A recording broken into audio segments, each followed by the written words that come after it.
October 18, 1965. A CH-34 helicopter vanishes into the clouds over the jungles of South Vietnam, carrying a U.S. Army major on a classified mission. When rescue teams arrive at the crash site, they find the remains of the Vietnamese crew, but the American officer has disappeared without a trace. For 34 years, his fate remains a mystery, his body never recovered, his final moments unknown. But this missing soldier story doesn't begin in Vietnam. It begins in a frozen forest on the other side of the world, fighting a completely different war for a completely different country. His name was Lauri Törni, though most Americans knew him as Larry Thorne. He was the only man to fight under 3 different flags: Finnish, German, and American. He earned the highest military decorations from 3 nations and became a legend in 3 armies. He escaped from prison camps, swam across oceans, and defied death so many times that his comrades believed he was indestructible. This is the story of the most extraordinary soldier you've never heard of, a man who spent nearly 30 years at war and is the only member of the Waffen-SS buried at Arlington National Cemetery. Lauri Törni was born on May 28, 1919, in Viipuri, Finland, a town on the Karelian Isthmus just north of what was then Petrograd. His father was a ship captain, and Lauri grew up in a prosperous family that valued discipline, physical fitness, and Finnish independence. He excelled at sports throughout his youth, particularly boxing and skiing, developing the athleticism and competitive drive that would define his military career. After graduating from business school, he joined Finland's Civil Guard in 1938, where he was assigned to a light infantry Jiger battalion that specialized in guerrilla warfare and winter combat. On November 30, 1939, when Lauri was just 20 years old, the Soviet Union invaded Finland with overwhelming force. Stalin had demanded that Finland cede strategic territory along the border to protect Leningrad from potential German attack, and when Finland refused, he ordered a full-scale invasion. 3 Soviet armies, totaling over 450,000 troops, crashed across the Finnish border, supported by thousands of tanks and aircraft. The Finns had fewer than 200,000 soldiers, outdated weapons, and almost no tanks or modern aircraft. Every military expert in the world predicted Finland would fall within weeks. Törni's unit was rushed to the front lines at Ratu, where they faced the full might of the Red Army assault. The young soldier who had been assigned to supply troops quickly proved himself in combat and was transferred to frontline infantry duties. He participated in the brutal battles around Lake Ladoga, where Finnish forces used their superior knowledge of terrain and winter warfare to ambush and destroy entire Soviet divisions. The tactic was simple, but deadly. Small Finnish ski units would strike deep behind Soviet lines, attacking supply columns and headquarters, while the bulk of Soviet forces were trapped in the frozen forests. At the Battle of Lemedi, Törni distinguished himself by helping to encircle and annihilate a large Soviet force, capturing desperately needed weapons and supplies. The Finns couldn't match Soviet firepower or numbers, so they used mobility, stealth, and the brutal Finnish winter as weapons. Törni's performance during these engagements caught the attention of his commanders, who recognized his natural leadership abilities and tactical brilliance. By the end of the Winter War in March 1940, he had been fast-tracked for officer training and commissioned as a 2nd lieutenant, an extraordinary achievement for a 20-year-old who had started the war as a conscript. The Winter War ended with the Moscow Peace Treaty, forcing Finland to cede 11% of its territory to the Soviet Union, including Törni's hometown of Viipuri. Over 400,000 Finns were displaced from the ceded territories, their homes now part of the Soviet Empire. The loss was devastating to Finnish morale, and many soldiers like Törni were left with a burning hatred of communism and a determination to reclaim what had been taken. When Germany invaded the Soviet Union in June 1941, Finland saw an opportunity for revenge and entered what became known as the Continuation War, fighting alongside the Germans against their mutual enemy. In the summer of 1941, Törni was sent to Vienna, Austria, for 7 weeks of intensive training with the Waffen-SS. The training focused on advanced guerrilla tactics, winter warfare, mountaineering, and small unit operations behind enemy lines.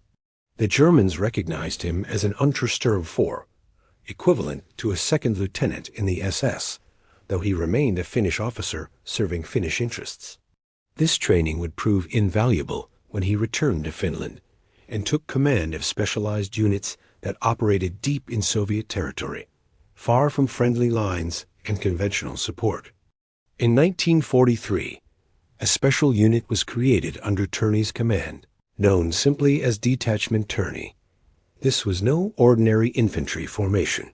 It was an elite light infantry company that specialized in penetrating deep behind Soviet lines to attack command posts, supply depots, and communication centers. The unit operated with almost complete autonomy, living in the forests for weeks at a time, supplied by airdrops or what they could capture from the enemy. Törni's men became legendary on both sides of the front for their combat effectiveness, striking without warning and vanishing before Soviet forces could mount an effective response. The Soviets were so frustrated by detachment, Törni's operations, that they placed a bounty on Lauri Törni's head, 3 million Finnish marks, roughly equivalent to $700,000 in today's money. He was reportedly the only Finnish soldier to be singled out with such a bounty, a testament to how much damage his unit was inflicting on Soviet operations. Among the men who served under Törni during this period was Mauno Koivisto, who would later become president of Finland, and the stories these men told about their commander's tactical brilliance and personal courage became the stuff of legend in Finnish military circles. On July 9, 1944, Lauri Törni received Finland's highest military decoration, the Mannerheim Cross, equivalent to the American Medal of Honor. The decoration was named after Marshal Carl Gustaf Emil Mannerheim, Finland's greatest military hero and the commander of Finnish forces during both the Winter War and Continuation War. Only 191 Mannerheim crosses were awarded during World War II, making it one of the rarest and most prestigious military decorations in the world. Törni received the award for his exceptional leadership and bravery while leading his light infantry battalion in operations that consistently devastated Soviet forces despite overwhelming odds. The citation for his Mannerheim Cross detailed numerous actions where Törni had led his men deep behind enemy lines, attacking targets that conventional forces couldn't reach. In one operation, his unit destroyed an entire Soviet regimental headquarters, capturing maps, codebooks, and intelligence documents that proved invaluable to Finnish intelligence services. In another action, Detachment Törni ambushed a Soviet supply column carrying ammunition and food to frontline units, seizing desperately needed supplies that kept Finnish forces in the fight for weeks longer. Time and again, Törni demonstrated the tactical creativity and personal courage that made him a legend. But despite these victories, Finland was losing the war. By September 1944, it became clear that the Soviet Union was going to win on the Eastern Front, and Finland had to make peace before the Red Army completely overran the country. The Moscow Armistice of September 19, 1944, ended the Continuation War, but imposed harsh terms on Finland territory, had to be ceded, reparations paid, and the Communist Party legalized. Even more galling to soldiers like Törni, Finland was required to expel German troops from Finnish territory, leading to the Lapland War, where former allies fought each other in northern Finland. Törni was devastated by what he saw as a betrayal and a surrender to communism. He had fought for 5 years, seen countless friends die, and earned his country's highest honors, only to watch Finland submit to Soviet demands. The peace terms placed Finland firmly in the Soviet sphere of influence, with Moscow having veto power over Finnish foreign policy and the ability to station troops on Finnish soil if they deemed it necessary. For a fierce anti-communist like Törni, This was worse than defeat. It was submission to the very enemy he had spent years fighting. Unable to accept Finland's surrender, Törni joined a pro-German resistance movement that was secretly being organized by German intelligence services. The plan was to train Finnish officers in sabotage and guerrilla warfare, then position them to resist if the Soviets attempted to occupy Finland completely or install a communist government. In early 1945, Törni traveled to Germany for additional training in explosives, sabotage techniques, and clandestine operations. He was being prepared to lead a resistance movement that would fight Soviet occupation, but he never got the chance to put this training into practice. By the time Törni completed his training, Germany itself was collapsing under the weight of Allied advances from both east and west. Rather than return to Finland where he would face arrest, Törni joined German units that were fighting desperately to slow the Soviet advance into Germany. He fought with Wehrmacht forces near Schwerin until it became clear that Germany had lost the war. In the chaotic final weeks of the Third Reich, Törni surrendered to British forces, hoping that Western allies would be more lenient than the Soviets, and that he might eventually make his way back to Finland. He was sent to a British POW camp in Belgium, then transferred to Lübeck, Germany, where conditions were harsh, but far better than what he would have faced in Soviet captivity. Life as a British prisoner was tolerable, but rumors began circulating that the Western Allies were transferring some prisoners to Soviet custody as part of various repatriation agreements. Törni knew that if he fell into Soviet hands, his fate would be either execution or decades in a Gulag labor camp. He wasn't going to let that happen.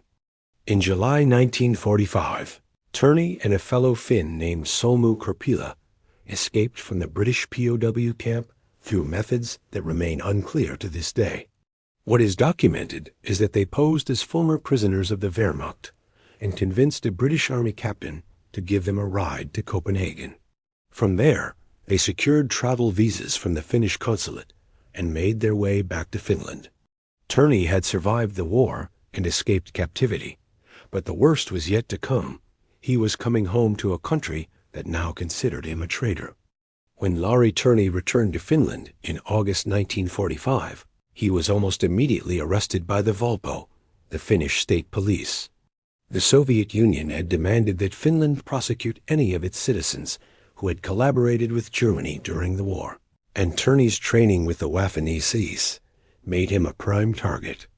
The fact that he had received Finland's highest military decoration and had fought heroically for his country meant nothing to the post-war government, which was desperately trying to appease Stalin and avoid Soviet occupation. Törni was charged with treason for having joined German military units after Finland had signed the armistice. The trial was a bitter affair for a man who had risked his life countless times for Finland. Törni's defenders argued that he had acted out of patriotism, seeking additional training to better defend Finland against potential Soviet aggression.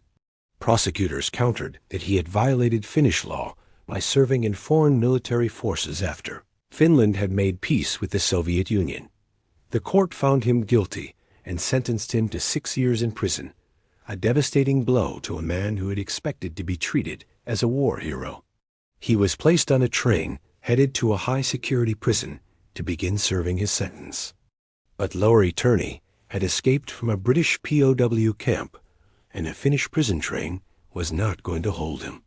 During a stop, he simply jumped off the train and disappeared into the Finnish countryside.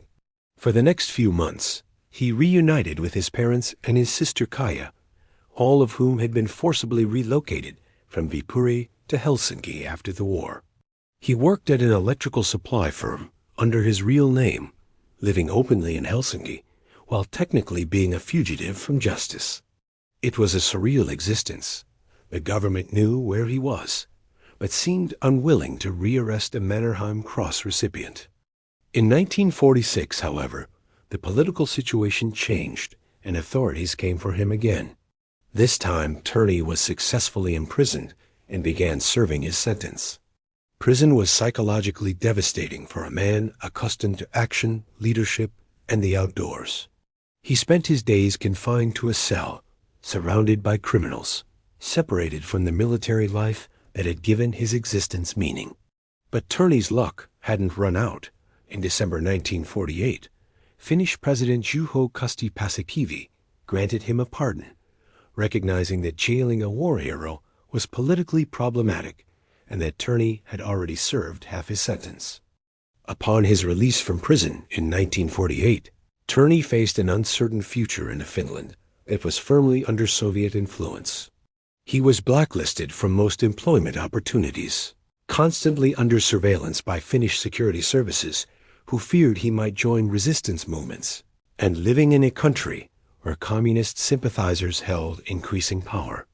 In 1949, he made the fateful decision to escape Finland entirely, fleeing to Sweden with his wartime executive officer Holger Pitkonen. They crossed the border from Tornio to Haparanda, a region heavily populated by ethnic Finns who were sympathetic to refugees from Soviet-dominated Finland. In Stockholm, Törni found refuge with Baroness von Essen, a Swedish aristocrat who had made it her mission to shelter Finnish officers fleeing post-war persecution. Pitkonen was less fortunate. He was arrested by Swedish authorities and repatriated to Finland, where he faced his own legal troubles. While in Sweden, Törni met Maria Kops, a Swedish Finn, with whom he quickly fell in love and became engaged. But Sweden was too close to Soviet influence for comfort, and Törni knew he needed to get farther away if he wanted to build a new life free from the shadow of his past. Seeking employment and a way out of Europe, Törni secured work as a Swedish seaman aboard the SS Bolivia, using an alias, traveling to Caracas, Venezuela. By remarkable coincidence, he encountered one of his old Winter War commanders, Finnish Colonel Matti Aarnio, who was living in exile in Venezuela after the war. From Aarnio, Törni learned about opportunities in the United States, where the Lodge-Philbin Act of 1950 was allowing foreign nationals to join the U.S. military and earn American citizenship through honorable service. This was the opportunity Törni had been waiting for. From Venezuela, Törni secured passage aboard a Swedish cargo ship, the MS Skyen, bound for the United States. While the ship was in the Gulf of Mexico, near Mobile, Alabama, Törni made his move. He jumped overboard and swam to shore. Entering the United States illegally in 1950, he made his way to New York City, where the large Finnish-American community in Brooklyn took him in and found him work as a carpenter. For 4 years, Törni lived quietly under the radar, working construction and learning English, waiting for the right moment to approach American authorities about joining the military. Rebirth as Lauri Thorne. In 1953, Lauri Törni received a residence permit through the assistance of William Wild Bill Donovan, the legendary former head of the Office of Strategic Services, America's wartime intelligence agency. Donovan had heard about the Finnish war hero and recognized that a man with Törni's experience and anti-communist credentials would be an invaluable asset to American military and intelligence operations. The Lodge-Philbin Act provided a legal pathway for Törni to join the U.S. Army, and on January 28, 1954, he enlisted as a private, adopting the Americanized name Lauri Allen Thorne. He was 34 years old, starting over as the lowest-ranking soldier in a foreign army. But Lauri Thorne was no ordinary private, and his extraordinary background quickly became known to those who mattered. He was befriended by a group of Finnish-American officers who had themselves fought in Finland's wars before immigrating to the United States, and these connections helped ensure that Thorne's talents didn't go to waste. Within months, he was selected for Special Forces, the U.S. Army's newly created elite unit modeled partly on British SAS and partly on irregular warfare units like the one Thorne himself had commanded in Finland. The Special Forces were looking for exactly the kind of unconventional warfare expertise that Thorne possessed. Thorne rapidly advanced through the enlisted ranks, private to private first class, in less than a year, then corporal, then sergeant. His combat experience, language skills, and expertise in winter warfare, skiing, survival, mountaineering, And guerrilla tactics made him an invaluable instructor at the Special Warfare School at Fort Bragg. He taught American soldiers skills he had learned fighting in the frozen forests of Finland and operating behind Soviet lines. On January 9, 1957, just 3 years after enlisting as a private, Lauri Thorne was commissioned as a second lieutenant in the U.S. Army Reserve, an almost unprecedented leap in such a short time. By November 1960, Thorne had been promoted to captain, and his reputation within Special Forces had grown to legendary status. He was exactly the kind of soldier the Green Berets were designed to produce: tough, resourceful, multilingual, experienced in unconventional warfare, and absolutely dedicated to fighting communism wherever it existed. He served with the 10th Special Forces Group in West Germany from 1958 to 1962, right on the front lines of the Cold War, training to conduct guerrilla operations behind Soviet lines if World War III ever broke out. Everything in his career had been building toward one final war. In 1962, Captain Lauri Thorne led one of the most daring missions of his American military career, a high-altitude rescue operation on the border between Iran, Turkey, and the Soviet Union. A U.S. Air Force C-130 transport plane had crashed on a remote mountaintop in Iran, carrying classified materials that absolutely could not be allowed to fall into Soviet hands. The crash site was at extremely high altitude in rugged mountain terrain, accessible only by helicopter, and within easy reach of Soviet intelligence services operating across the border. 3 previous attempts to reach the crash site and recover the classified materials had failed due to the extreme altitude, treacherous terrain, and hostile weather conditions. Thorne's Special Forces detachment was given the mission as a last resort, and he immediately began planning an operation that would require technical climbing, high-altitude acclimatization, and precise helicopter operations in some of the most dangerous terrain on Earth.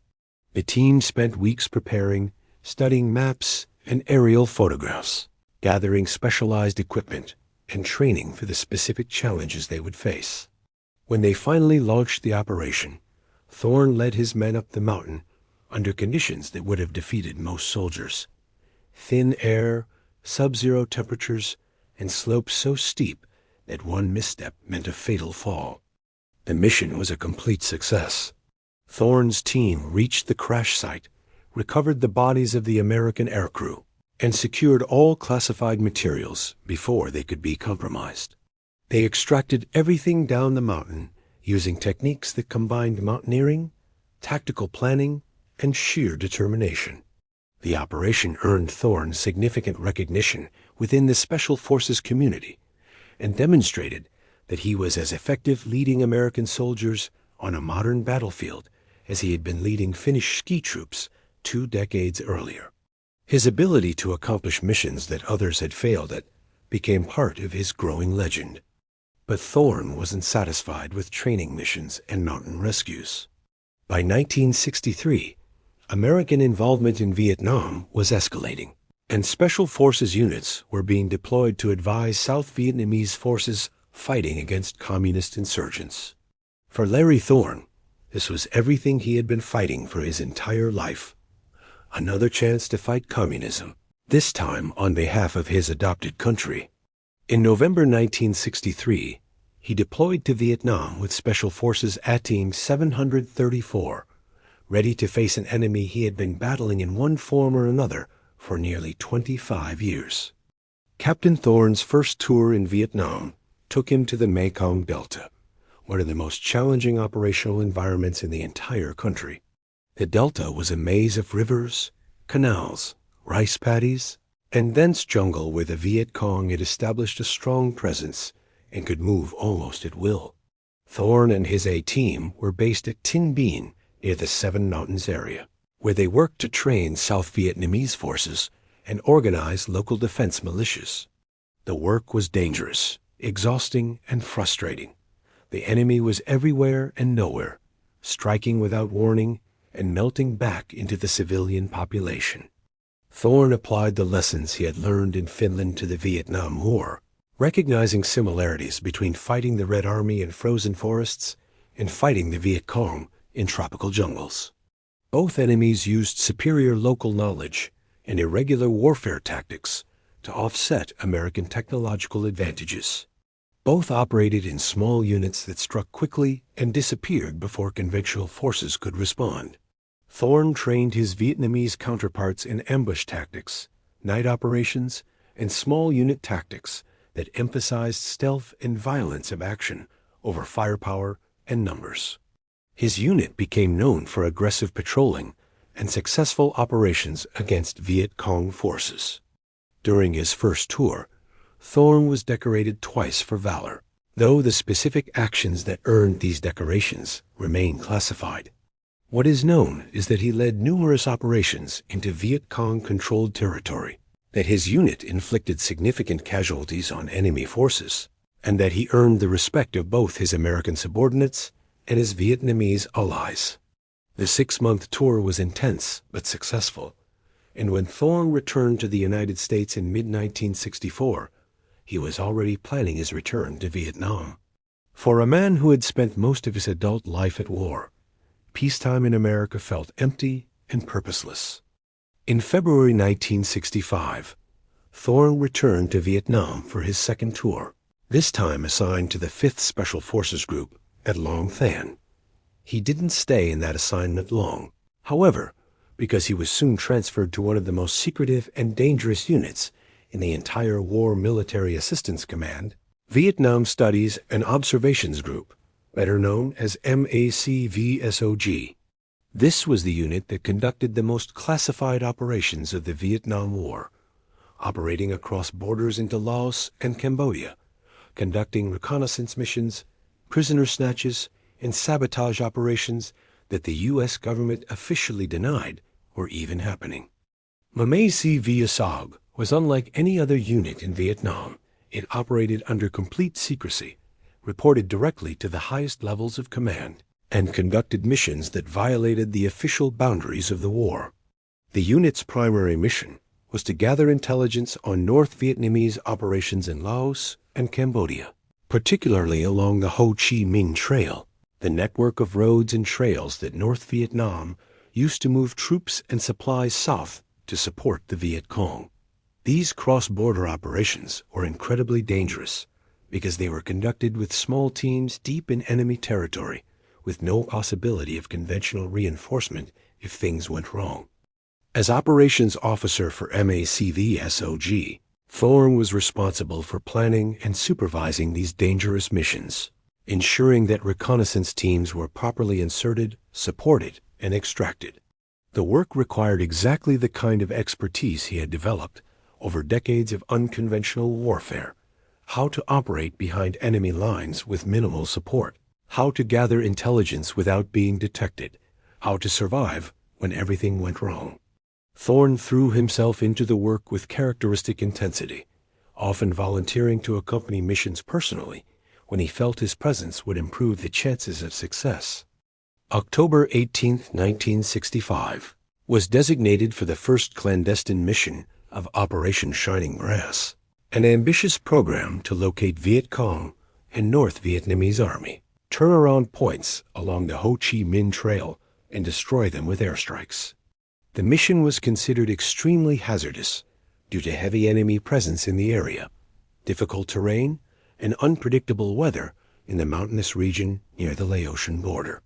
2 Republic of Vietnam Air Force CH-34 helicopters were assigned to insert a 6-man reconnaissance team, supported by a U.S. Air Force, a 1-bird dog forward air controller aircraft that would coordinate any necessary air support.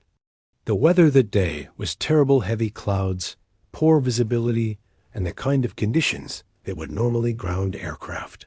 But the mission had been planned for weeks, and Thorne was determined to see it through.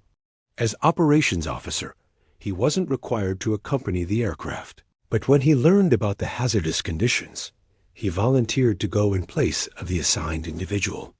It was a decision completely in character for a man who had always led from the front. If he was sending men into danger, he would share that danger with them.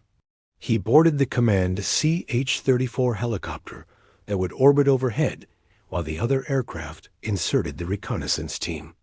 The two CH-34 helicopters launched from ComDuck Special Forces camp and flew west into increasingly deteriorating weather conditions. They rendezvoused with the O-1 Bird Dog forward air controller in a mountainous area of Quang Province, about 25 miles from Da Nang, right on the border with Laos. The clouds were thick and getting thicker.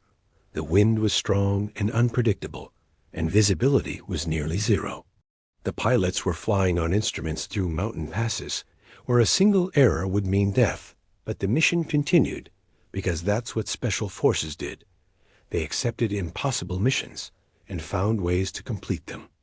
While one CH-34 descended through a gap in the weather to drop off the 6-man reconnaissance team at the insertion point, Thorne's command helicopter and the O-1 Bird Dog loitered nearby above the cloud cover, waiting for confirmation that the insertion had been successful.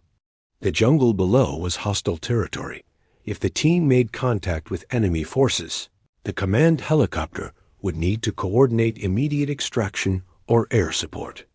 Minutes passed as the insertion helicopter disappeared into the clouds, the crew radio silent to avoid detection by enemy forces.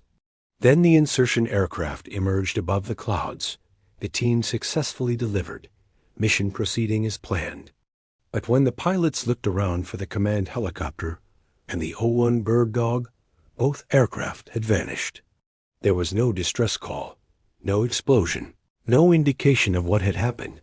They had simply disappeared into the clouds and never came out. The remaining helicopter immediately began searching for the missing aircraft while calling for help. But the weather was too severe and the terrain too rugged for an effective search. Rescue teams were dispatched from Da Nang, but couldn't locate the crash site despite days of searching through the mountainous jungle. Lauri Thorne, 3 Vietnamese crew members, and the forward air controller had simply vanished. The U.S. Army initially listed Thorne as missing in action, holding out hope that he might have survived the crash and evaded capture. Days turned into weeks, weeks into months, and months into years with no word of his fate. In December 1965, shortly after his disappearance, Thorne was promoted to the rank of major and posthumously awarded the Legion of Merit and the Distinguished Flying Cross for heroism in aerial flight. His citation noted that he had volunteered for an extremely hazardous mission under dangerous weather conditions and enemy threat, showing the kind of selfless leadership that had characterized his entire military career. Among Special Forces soldiers, Lauri Thorne's disappearance only added to his legendary status. Here was a man who had fought in 3 armies, earned the highest decorations from 3 countries, escaped from prison camps, survived countless battles, and seemed completely indestructible. Many of his comrades simply refused to believe he was dead. They argued that if anyone could survive a helicopter crash in enemy territory and evade capture, it would be Lauri Thorne, a man who had been operating behind enemy lines and surviving against impossible odds since 1939. Every year, his surviving Special Forces brothers would gather to raise a toast to him, convinced that somewhere, somehow, he was still alive. The mystery of his fate became part of Cold War folklore. Some believed he had been captured by North Vietnamese forces and was being held in a secret prison camp. Others speculated that he had survived the crash, made his way into the jungle, and was living quietly somewhere, unable or unwilling to return.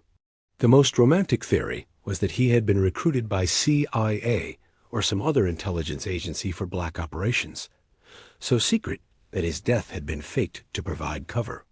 All these theories ignored the harsh reality.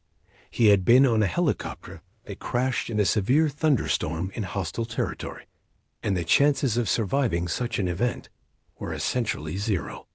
His fiancée, Maria Kops, held out hope for years before eventually remarrying and trying to build a new life. Thorne's family in Finland waited for news that never came, mourning a son and brother who had spent most of his adult life at war and had finally found a war he couldn't survive. The U.S. government classified him as killed in action in 1966. But without a body or confirmed evidence of death, there was always a sliver of doubt. His name was added to the Vietnam Veterans Memorial in Washington, D.C. at Panel O2E, line 126, alongside the names of 58,000 other Americans who never came home. In both the United States and Finland, Thorne's memory was honored even though his fate remained unknown. The 10th Special Forces Group named their headquarters building after him, recognizing him as an exemplar of Special Forces values: courage, determination, expertise, and absolute dedication to the mission. The annual Lauri Thorne Award was established to recognize the best operational detachment alpha in the command, ensuring that new generations of Green Berets would learn about the legendary soldier who had fought under 3 flags. But the question of what happened to him on October 18, 1965, remained unanswered for more than 3 decades. In the 1990s, as relations between the United States and Vietnam began to normalize, the U.S. government launched systematic efforts to locate and recover the remains of missing American servicemen. The Joint Task Force for Full Accounting was established to investigate crash sites, excavate suspected burial locations, and use modern forensic techniques to identify remains and bring American soldiers home. In 1999, the task force turned its attention to the mysterious disappearance of Major Lauri Thorne. Armed with better records, improved technology, and cooperation from Vietnamese authorities, who are now willing to help locate crash sites. The search team included not just American military personnel, but also Finnish citizens who had maintained interest in Thorne's fate for decades. Among them was Kari Kallinen, a Finnish author and researcher who had studied Thorne's life extensively and was determined to discover what had happened to Finland's most famous soldier. The Finnish and American ambassadors to Vietnam accompanied the expedition, recognizing the historical significance of potentially solving a 34-year-old mystery that connected 3 countries and multiple wars across half the globe. The suspected crash site was located in extremely rugged terrain about 10 miles south of the old Special Forces camp at Kham Duc, on a steep mountainside covered with dense jungle. When the excavation team reached the location, they found scattered wreckage from a CH-34 helicopter, pieces of fuselage, rotor blades, engine components, all consistent with a catastrophic crash. One of the rotor blades was found in a tree about 25 meters off the ground, indicating that the helicopter had struck the mountainside with tremendous force. The team had to cut steps into the steep slope and string ropes for handholds just to work the site safely. Over several days of careful excavation, the team recovered human remains along with personal effects and equipment. Among the items found was the barrel and receiver of a Swedish K submachine gun, exactly the type of weapon that Special Forces soldiers, and particularly Lauri Thorne, were known to carry. The serial number on helicopter components matched the aircraft that had disappeared on October 18, 1965. After 34 years, the crash site had finally been found, but the critical question remained: could the scattered bone fragments recovered from the site be definitively identified as belonging to Major Lauri Thorne? The remains recovered from the crash site were carefully transported to the Central Identification Laboratory in Hawaii, where forensic anthropologists and DNA specialists would attempt to identify them. The fragments were small and badly degraded after 34 years exposed to the tropical environment, making identification extremely challenging. Traditional DNA testing couldn't provide conclusive results from such degraded samples, so forensic experts turned to dental records, the most reliable method of identification when DNA evidence is inconclusive. Lauri Thorne's military dental records showed that he had a crown on tooth number 18, a distinctive dental feature. Among the bone fragments recovered from the crash site, forensic examiners found a maxillary fragment containing tooth number 18 with a crown exactly matching Thorne's dental records. while DNA testing on other fragments successfully identified 2 of the South Vietnamese crew members. Thorne's identification rested primarily on this dental evidence combined with the circumstantial evidence of the Swedish K submachine gun and the location matching the last known position of his aircraft. In 2003, the U.S. military formally identified the remains as those of Major Larry Allen Thorne, finally solving the 38-year mystery of his fate. On June 26, 2003, Major Larry Thorne was laid to rest at Arlington National Cemetery with full military honors in Section 60, Grave 8136. The burial ceremony was attended by surviving Special Forces veterans who had known him, representatives from the Finnish and American governments, and family members who had waited nearly 4 decades for this moment. He was buried alongside the remains of the 3 South Vietnamese Air Force crew members who had died with him in the crash: Lieutenant Pham Long, Lieutenant Nguyen Tong, and Sergeant Lua, honoring the multinational nature of the Vietnam War and the shared sacrifice of all lives.